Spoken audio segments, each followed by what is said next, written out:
सामान्य हिंदी व्याकरण में आप सबका स्वागत है। आज का हमारा टॉपिक है व्यंजनों का वर्गीकरण एवं उच्चारण स्थान। व्यंजन वर्णों के बारे में हम आपको पहले ही बता चुके हैं कि जो वर्ण स्वर की सहायता से बोले जाते हैं वे व्यंजन वर्ण कहलाते हैं। हमारी वर्णमाला में कुल 39 व्यंजन वर्ण हैं, जिसमें से 33 जो है वो केवल मूल व्यंजन है। का से लेकर के हा तक ये 33 वर्ण जो है हमारे मूल व्यंजन में आते हैं। और आज हम जो है इन्हीं का वर्गीकरण पढ़ेंगे कि इनको किस आधारों पर जो है बांटा गया है। तो देखिए, जो व्यंजन वर्णों का वर्गीकरण किया गया है वो दो आधारों पर किया गया है। एक उच्चारण स्थान के आधार पर और दूसरा उच्चारण प्रयत्न के आधार पर। उच्चारण स्थान के आधार पर हर वर्ण का एक उच्चारण स्थान होता है, यानी मुख के जिस भाग से वो व्यंजन वर्ण बोला जाता है वही उसका उच्चारण स्थान होता है। इस आधार पर जो है व्यंजन वर्णों को जो है कई भागों में बांटा गया है। और दूसरा जो है वो उच्चारण प्रयत्न के आधार पर, यानी वर्णों का उच्चारण करते समय हमें जो प्रयास करना पड़ता है, जो चेष्टा करनी पड़ती है, उस आधार पर भी व्यंजन वर्णों को बांटा गया है। देखिए, ये दो आधार इसके हैं, एक अभ्यंतर प्रयत्न और दूसरा बाह्य प्रयत्न। अभ्यंतर प्रयत्न यानी मुंह के अंदर जो प्रयास करना पड़ता है वो अभ्यंतर प्रयत्न कहते हैं उसे। और बाह्य प्रयत्न यानी वर्ण जब मुख से बाहर निकलता है तब जो प्रयास किया जाता है वो बाह्य प्रयत्न के अंतर्गत आता है। तो चलिए हम देखते हैं कि उच्चारण स्थान के आधार पर किस तरह से वर्ण व्यंजन वर्णों को जो है कई भागों में रखा गया है। देखिए, हर वर्ण का एक उच्चारण स्थान होता है। हम पहले इस बारे में आपको बता चुके हैं कि मुख के 6 भागों से वर्णों का उच्चारण होता है। वो 6 भाग कौन है? कंठ से, तालु से, मूर्धा से, दंत से, ओष्ठ से और नासिका से। ये 6 भाग हैं जो सभी वर्णों को उच्चारित करते हैं। अब जो वर्ण जिस भाग से या जिस स्थान से बोला जाता है उसी के नाम पर जो है उसका नामकरण किया गया है। जैसे जो वर्ण कंठ से बोले जाते हैं वो कंठ वर्ण या कंठ ध्वनि या कंठ व्यंजन कहलाते हैं। जो तालु से बोले जाते हैं वो तालव्य वर्ण या तालव्य व्यंजन या तालव्य ध्वनि कहलाएंगे। जो मूर्धा से बोले जाते हैं वो मूर्धन्य कहलाएंगे। जो दंत से बोले जाते हैं या दांत से बोले जाते हैं वो दंत व्यंजन या दंत वर्ण कहलाएंगे। जो ओठ से बोले जाते हैं वो ओष्ठ वर्ण या ओष्ठ व्यंजन कहलाएंगे।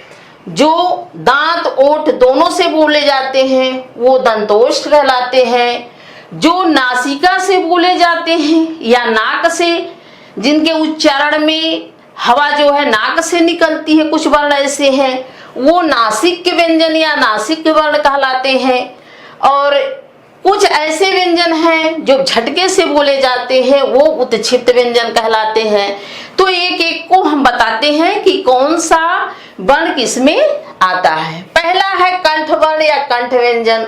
देखिए, कंठ यानी जो वर्ण हमारे जिन वर्णों का उच्चारण जो है वो कंठ से होता है वो कंठ वर्ण है। कंठ से किन वर्णों का उच्चारण होता है? हमारा पूरा क वर्ग। क वर्ग मतलब क, ख, ग, घ, ङ और ह। इन 6 वर्णों का उच्चारण जो है वो कंठ से होता है, इसीलिए ये कंठ वर्ण है। अब तालव्य में कौन से आते हैं? जो तालु से बोले जाते हैं, यानी जिनके उच्चारण में जो है वो तालु का प्रयास रहता है, तो वो कौन से वर्ण है? च वर्ग, यानी च, छ, ज, झ, या और या और श। ये 6 वर्ण जो है वो तालु से बोले जाते हैं, इसीलिए इन्हें तालव्य वर्ण कहते हैं या तालव्य व्यंजन कहते हैं। अब मूर्धन्य में कौन से आते हैं? ट वर्ग, यानी ट, ठ, ड, ढ, ड़, ये 5 वर्ण, और र और श, षटकोण वाला श, ये जो है 6 वर्ण जो हैं वो मूर्धा से उच्चारित होते हैं, इसलिए ये मूर्धन्य व्यंजन या मूर्धन्य वर्ण कहलाते हैं। इसी तरह से त वर्ग, यानी त, थ, द, ध, न, और ल और श, ये 6 वर्ण जो हैं वो दंत से यानी दांतों से उच्चारित होते हैं। हमारी जीभ दांतों को उनके उच्चारण में छूती है, इसलिए वो क्या है? दंत वर्ण है या दंत व्यंजन है।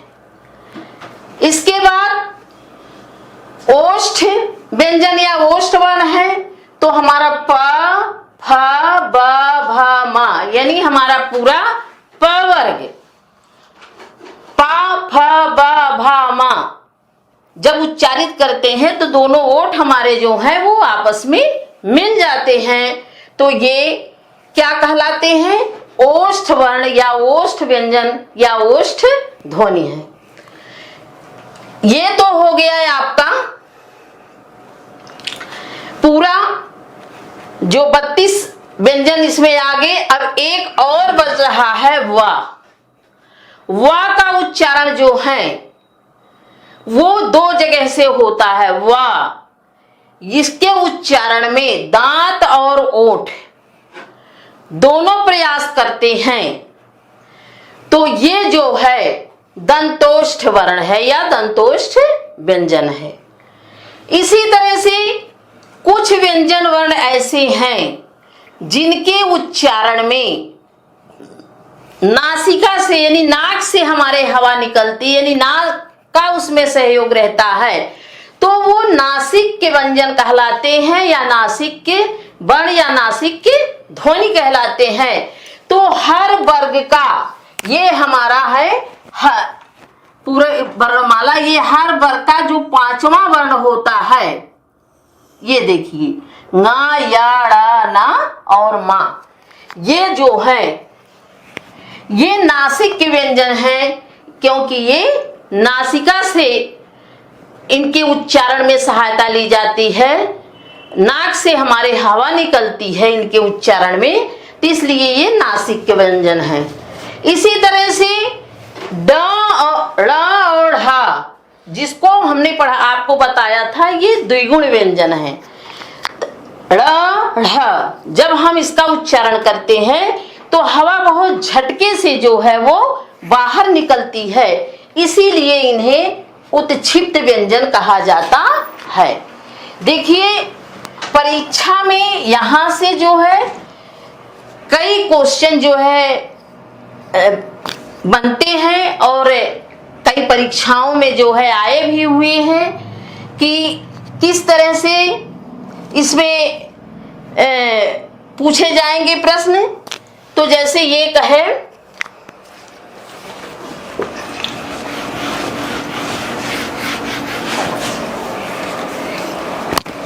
या किस वर्ग या किस वर्ग का व्यंजन है,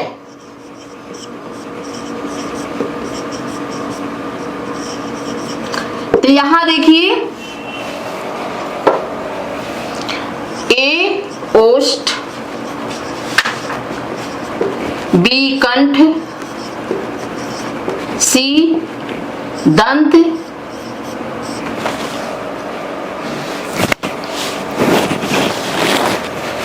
और डी तालव्य। अब आपको देखना है कि ओष्ठ, कंठ, दंत और तालव्य इसमें से या किस वर्ग में आ रहा है।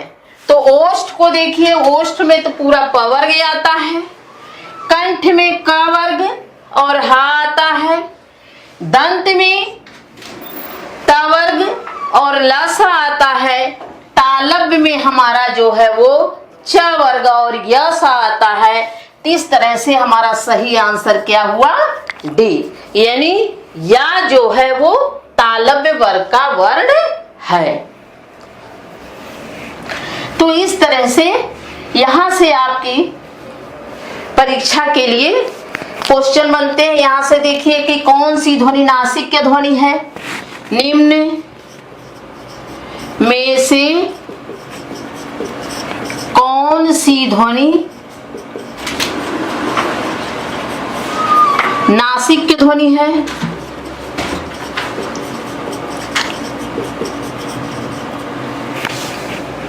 ए दे उठा क, बी दे उठा च, सी दे उठा ना और डी दी हो गया श। अब बताइए इसमें से नासिक्य ध्वनि कौन सी है। क जो है कंठ ध्वनि है, च जो है तालु ध्वनि है, सा जो है तालव्य है, सा भी तालव्य है, ना जो है ता था दा धा ना, ये वर्ग का पांचवा अक्षर है। तो पंचमा अक्षर जो होता है वो क्या होता है, नासिक्य ध्वनि होती है, यानी उसका उच्चारण, उसके उच्चारण नाक से हवा निकलती है। तो हमारा सही आंसर क्या होगा, सी, ना जो है वो नासिक्य ध्वनि है। तो इस तरह से आप व्यंजन वर्णों का उच्चारण स्थान जो है पढ़ चुके और उच्चारण स्थान के आधार पर जो उनका नाम रखा गया है उसको भी आपने पढ़ लिया। तो चलिए अब हम अगले वर्गीकरण की तरफ चलते हैं जो प्रयत्न के आधार पर किया गया है, उच्चारण प्रयत्न के आधार पर।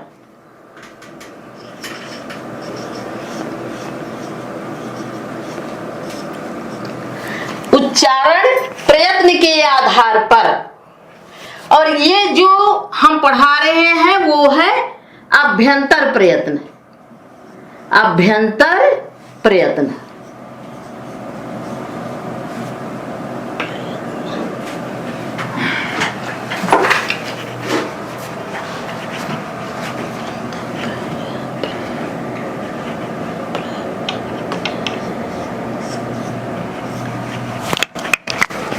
हमने वहां आपको बताया था कि जो प्रयत्न के आधार पर व्यंजन वर्णों का वर्गीकरण किया गया है वो दो तरह से हुआ है, एक अभ्यंतर प्रयत्न और दूसरा बाह्य प्रयत्न। अभ्यंतर प्रयत्न का मतलब है कि मुंह के अंदर जो प्रयत्न किया जाता है, यानी उच्चारित करते समय वर्णों को मुंह के अंदर जो प्रयास किया जाता है वो अभ्यंतर प्रयत्न में आता है, और उच्चारण और उस वर्ण को मुंह से बाहर निकालते समय जो प्रयास किया जाता है वो बाह्य प्रयत्न में आता है। तो यहाँ हम पढ़ रहे हैं अभ्यंतर प्रयत्न, यानी मुंह के अंदर जो प्रयत्न किया जाता है। देखिए अभ्यंतर प्रयत्न के आधार पर व्यंजन वर्णों को तीन भागों में बांटा गया है। नंबर 1 स्पर्शी व्यंजन, नंबर 2 अंतस्थ व्यंजन और नंबर 3 ऊष्म व्यंजन। अब एक एक को करके हम बताते हैं। हाँ चलिए अब हम दूसरा आधार लेते हैं उच्चारण प्रयत्न के आधार पर। तो उच्चारण प्रयत्न के आधार पर अभ्यंतर प्रयत्न और बाह्य प्रयत्न होता है। अभ्यंतर प्रयत्न यानी जो मुंह के अंदर प्रयास किया जाता है वर्णों के उच्चारण में, उसे अभ्यंतर प्रयत्न कहते हैं। तो मुंह के अंदर जो प्रयत्न किया जाता है उस आधार पर व्यंजन वर्ण जो है तीन तरह के होते हैं, स्पर्शी व्यंजन, अंतस्थ व्यंजन और ऊष्म व्यंजन। पहला है स्पर्शी व्यंजन।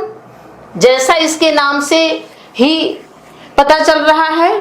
स्पर्श माने होता है छूना, यानी जिन व्यंजन वर्णों के उच्चारण में मुख के जो 6 भाग हैं या कंठ, तालु, मूर्धा, दंत और ओष्ठ, इसमें से किसी न किसी भाग को छुआ जाता है, उसे स्पर्शी व्यंजन कहते हैं, या इसे वर्गीय व्यंजन भी कहते हैं, क्योंकि ये वर्गों में बांटा गया है।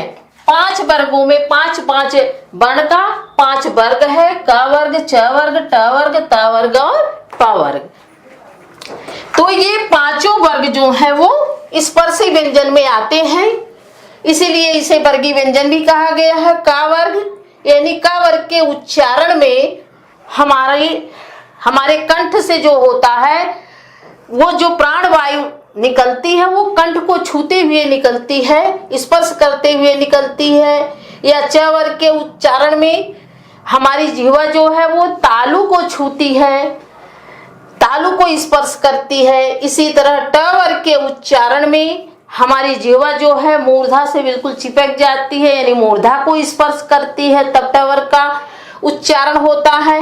यह ता वर्ग के उच्चारण में हमारे जिह्वा जो है वो हमारे दांतों को छूती है, दांतों को स्पर्श करती है। इसी तरह से प वर्ग के उच्चारण में हमारे दोनों ओंठ जो है वो एक दूसरे को स्पर्श करते हैं। तो इस तरह से स्पर्श करने के कारण इसे स्पर्शी व्यंजन कहा जाता है। स्पर्शी व्यंजन में कुल 25 जो है वर्ण आते हैं। देखिए यहाँ एक क्वेश्चन पूछा जा सकता है कि स्पर्शी व्यंजन को और किस नाम से जाना जाता है, तो स्पर्शी व्यंजन को वर्गीय व्यंजन के नाम से भी जाना जाता है। दूसरा है अंतस्थ व्यंजन। अंतस्थ व्यंजन में हमारे य, व, र, ला आते हैं, ये 4 वर्ण आते हैं।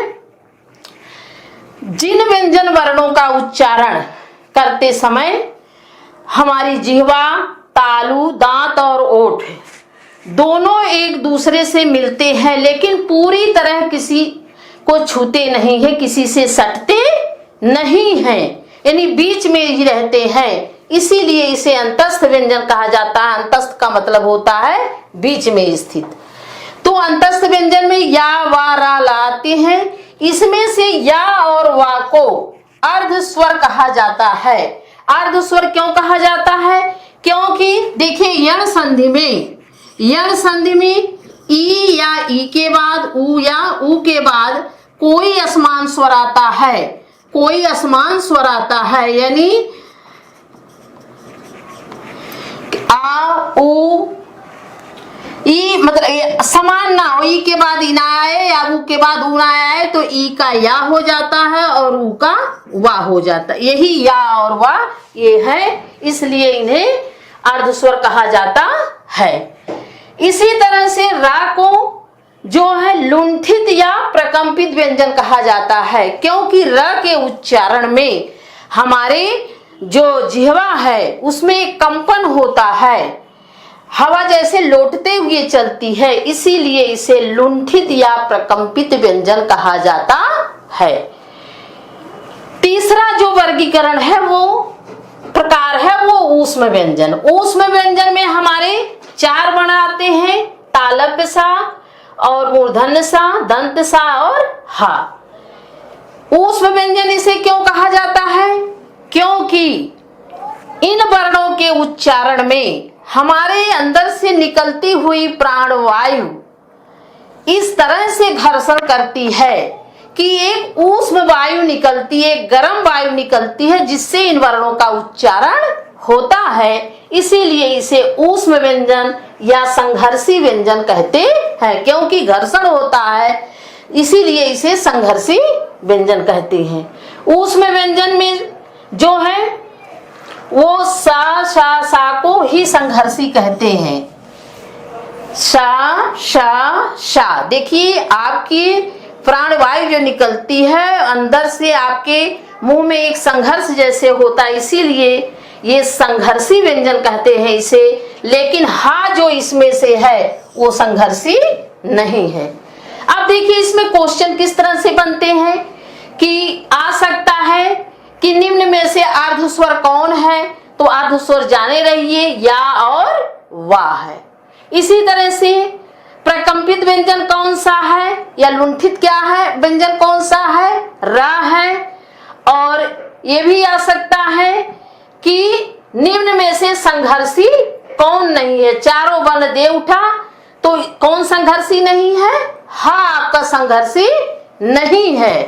तो इस तरह से आज आप लोगों ने व्यंजन वर्णों का वर्गीकरण पढ़ा। हम कल जो है इसका आगे का भाग यानी घोष, अघोष, अल्प प्राण और महाप्राण व्यंजन वर्णों के बारे में पढ़ाएंगे। आज के लिए इतना ही, धन्यवाद।